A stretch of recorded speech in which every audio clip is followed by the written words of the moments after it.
hospitais, onde as pessoas mais velhas que têm asma, que sentem bronquite, que sentem tantas enfermidades, elas agora não têm mais como ir, ao menos buscar um medicamento. Tudo que o diabo queria, tudo que eles queriam era fazer com que as pessoas viessem ficarem presas. E para que isso? Para que ele pudesse levar o máximo junto com ele para o lago de fogo. Só que os cristãos de hoje estão dizendo que simplesmente isso já é uma profecia do livro do Apocalipse. As pessoas estão dizendo que o livro está se cumprindo, mas porém eu só posso acreditar o cumprimento de Jesus, o cumprimento de Deus, quando eu ver os sinais vindo do céu, não vindo feitas por mãos de homens. Eu só vou acreditar que verdadeiramente já é o fim quando ver sinais, águas secando e ficando amargas, águas simplesmente ninguém conseguindo tomá-las. Aí sim eu vou começar a entender que o homem não tem como fazer a água ficar amarga. Vou começar a entender que já é a profecia de Jesus de Nazaré. Lembramos que no ano retrasado, a cobra apareceu no Muro das Lamentações sobre Israel, e o povo ficou desapercebido. O livro de Isaías diz que quando a serpente entrasse sobre ali o Muro da Lamentação, o povo de Israel deveria ficar em alerta. Em alerta em que sinais terríveis viriam. A Bíblia nos diz que houve um cumprimento. Uma profecia de Jesus se cumpriu mais uma vez.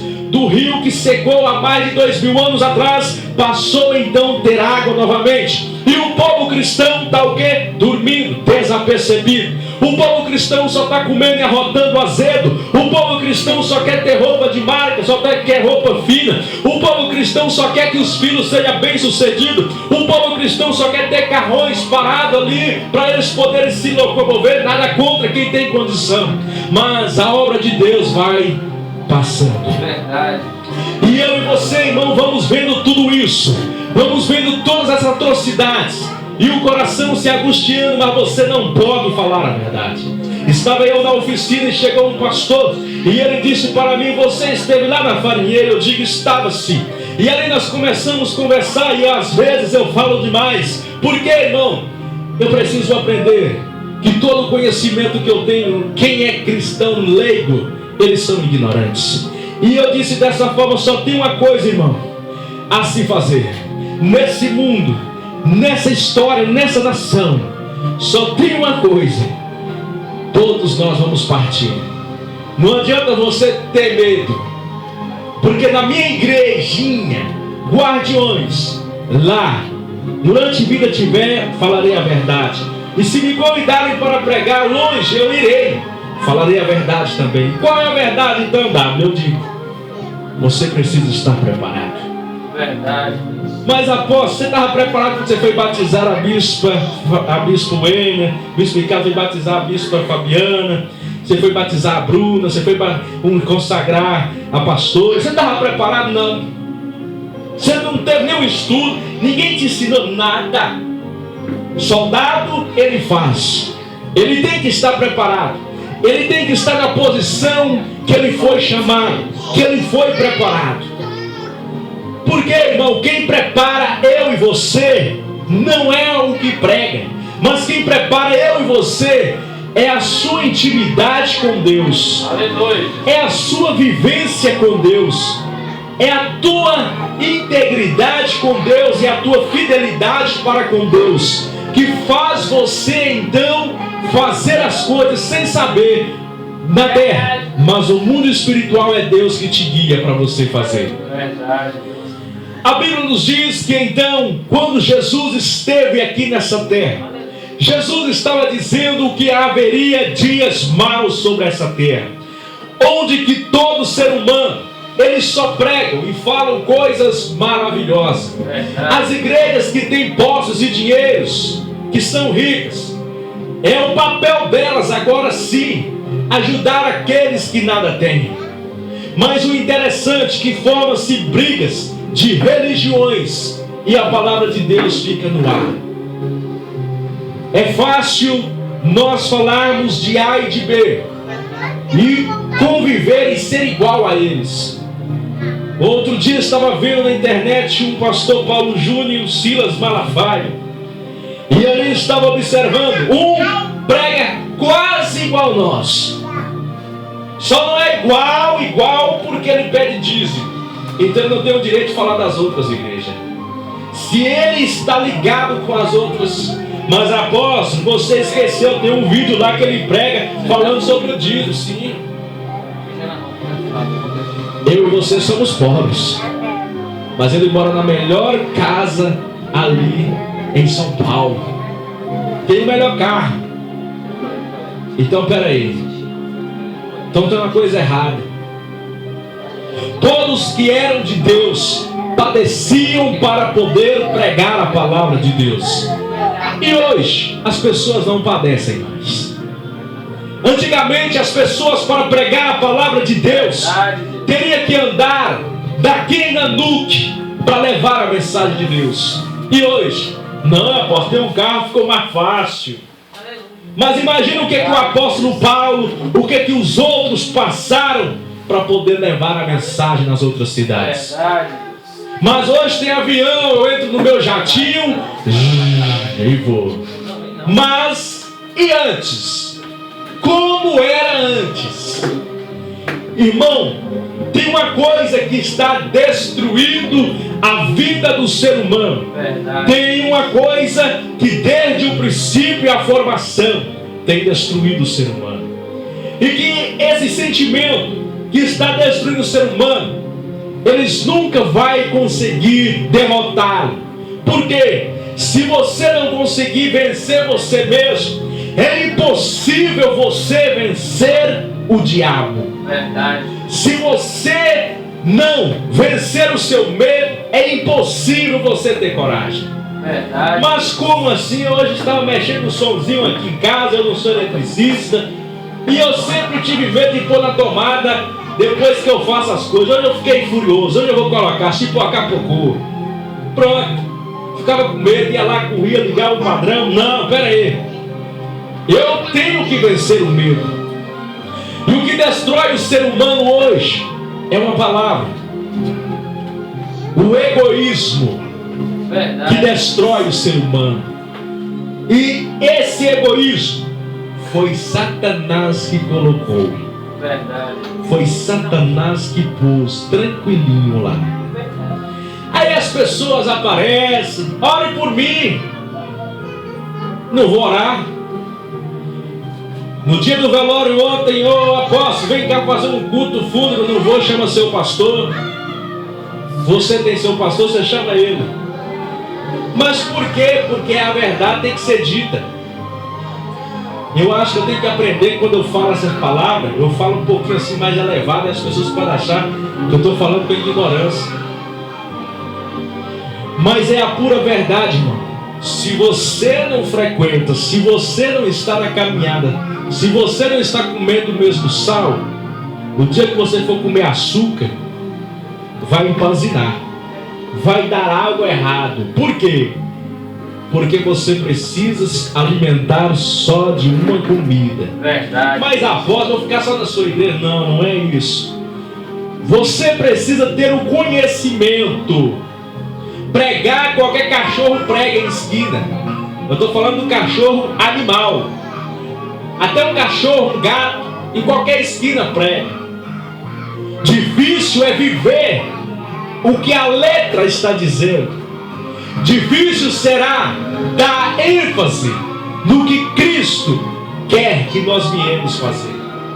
Está lá uma senhorinha de 80 anos, enferma na cama, e pergunta se o pastor exibista que ela dá vai lá ver ela. Ainda mais nessa pandemia, ali na rua Bom Jesus, pergunta se ele vai lá. Vai bosta.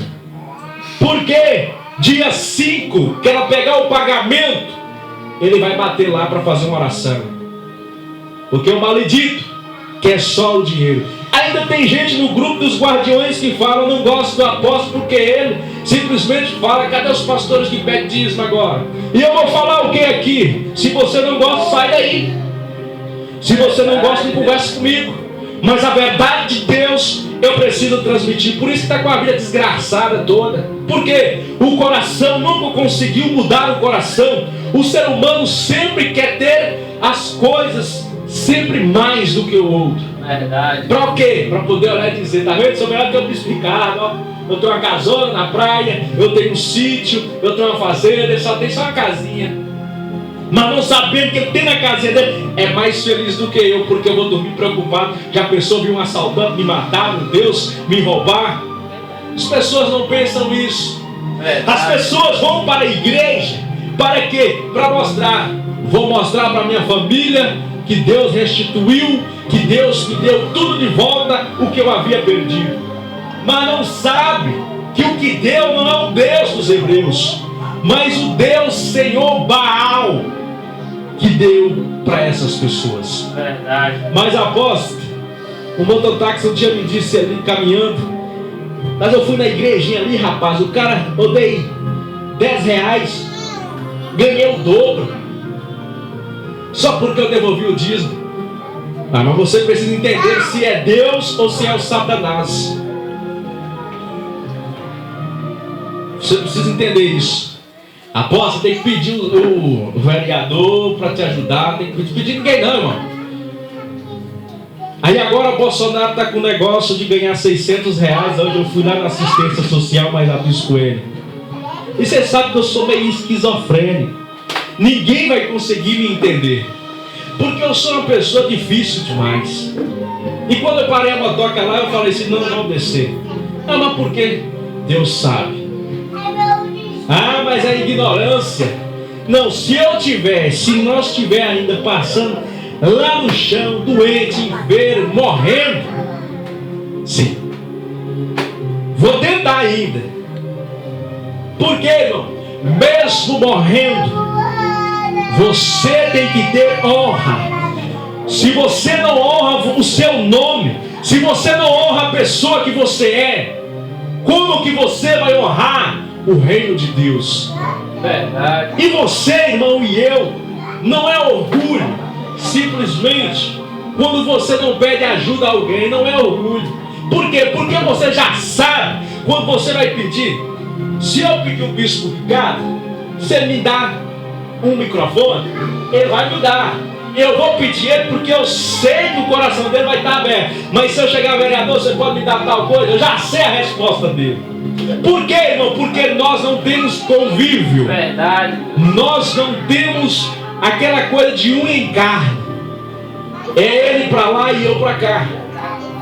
Então as pessoas, elas colocam, de certa forma, eu falo assim, você tem que pedir. Mas aquele que vai te dar, ele já sabe. Você só está me pedindo porque eu sou alguém da autoridade. E ele vai dizer para você, agora não posso. Você já viu, vai de fulano de tal, quem sabe ele não te arruma. Aí chegar no outro, vai no outro. Então, irmão, pede o dono da boiada, o dono dos porcos, pede logo Jesus. Fala logo que ele, se for possível, manda até Satanás trazer para mim, mas eu quero Jesus. Aleluia. A Bíblia diz, se for possível, Deus manda o diabo até nos abençoar. Por quê, irmão? Porque a Bíblia também diz que até Satanás, ele faz coisas que eu e você não faz. E o que ele faz? Ele obedece Deus e treme diante da presença de Deus. Ele tem o maior temor por Deus, porque ele sabe que com Deus ele não aguenta.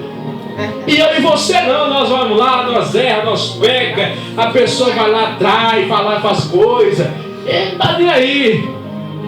Só que ele já está sentenciado. E eu e você temos a oportunidade. Nós só não podemos morrer antes de se arrepender. Porque se você morrer antes de se arrepender, já era. Aí não terá como agora simplesmente voltar e pedir perdão a Deus. A tardezinha estava falando com o Javé, felizes é aqueles que já morreram. Eles já morreram mesmo, felizes são eles. Aí Javé disse assim, por que, meu filho? Você olha para um lado, olha para o outro, tanta coisa para se fazer e nada. E eles já morreram, não vai passar por isso mesmo. Já está morto mesmo. Onde é que está Gão? Está morto mesmo? Está nem aí com o coronavírus. Está nem aí. Já foi desse mundo. Cadê o vovô? Não está nem importando. Já foi. Ou seja, quando Elias disse que é melhor morrer do que viver, as pessoas ainda não conseguem entender por que ele estava dizendo isso. Porque às vezes, irmão, em circunstâncias da nossa vida, é melhor estar morto do que estar vivo. Verdade. Jó, quando ele pede Deus para matar ele, e olha que Jó estava preparado, hein? Ele estava vendo os 10 caixões e os 10 filhos dele. Ele disse para Deus: me mate. É melhor morrer do que eu ver essa cena. Mas Deus não quis. Deus não quer simplesmente coisas na nossa vida. E nós precisamos entender a vontade de Deus. Quantas crianças recém-nascidas que já nascem e morrem? E onde estava o mal? Por quê? Porque Deus não fez alguma coisa. Mas o que a pessoa plantou lá atrás? O que fizeram para Deus lá atrás? Mas e se tivesse feito tudo para Deus e viesse morrer? E aí? Foi alguma falha? Foi alguma coisa que aconteceu? As pessoas devem entender que tem morte que também é para a glória de Deus. Verdade. Tem enfermidades que é para a glória de Deus. Aleluia. Tem coisa que é para a glória de Deus. Ah, irmão, lá ela está com diabetes, lá ele tem 10 anos. Você tem que entender, irmão. O seu diabetes é para você buscar mais a Deus. Encurtar mais a língua, encurtar mais. Santificar mais. Para quê? É porque através desse mal que está no seu corpo, ele não está na alma, está no corpo. Esse mal que está no corpo, você o busque mais. E dá certo, quando nós oramos, mais problemas vêm. Verdade. Mas nós nunca perdemos os problemas que vêm. Eu já observei isso. Quando mais o bispo Ricardo subiu o monte, era um pendel. Mas nunca perdemos. Sempre não queria passar naquele trilho. Passava chorando, dor, hospital, brigas, levantes, mas nunca perdemos. E quando paramos, vem levinho nas pernas. Verdade. Por quê? Porque a presença de Deus não está próximo da gente. E nessa noite eu aprendo com Sadraque, Mesaque e Abidnego que existe muitos que se dizem crentes covardes por aí. Muitos que só querem fanfarrão. Muitos covardes. Eu volto a repetir. Eu, no tempo dos guardiões, somos nós aqui. Por quê, irmão? Porque somos nós. Mas por quê? Porque os guardiões, eles não podem correr, não podem desistir, não pode parar. Mas você quer que eu saia nessa epidemia, nessa pandemia que está acontecendo, apóstolo, e vou para a igreja? Você já viu no artigo 3, artigo 6, parágrafo 3, você já viu que não pode ter esse número de pessoas? A questão não é no poder. Eu quero dizer a coisa rápida para mim já dar oportunidade. Agora que eles têm raiva de mim, agora vai ter mesmo. A questão do óleo ungido. Estudando hoje o óleo ungido, para que a Bíblia diz